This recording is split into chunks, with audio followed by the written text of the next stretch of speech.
अरे अरे किसने मारा मुझे? किसने मारा? और छेड़ोगे मुझे? नहीं नहीं, अब कुछ नहीं बोलूंगा। खोल दे मुझे। क्यों, तकलीफ हो रही है? अरे कोई देखेगा तो क्या कहेगा? खोल दे मुझे।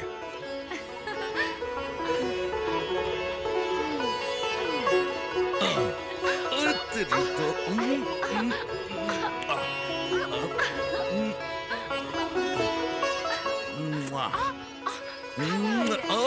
अरे खाला, साला अपना तो तकदीर ही खराब है।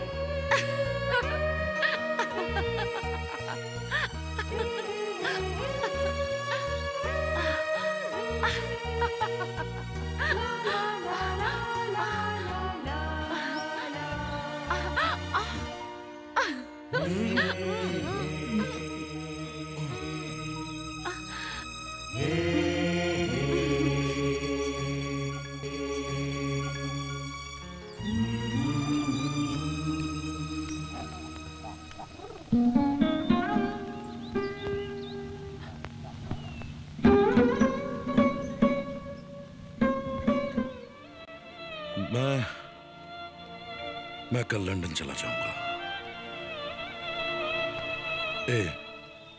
कुछ बोलोगी नहीं?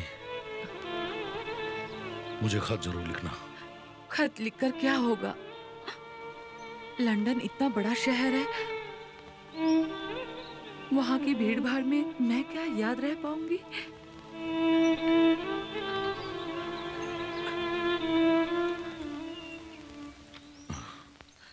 तुम्हें चाहकर भी मैं भुला नहीं पाऊंगा।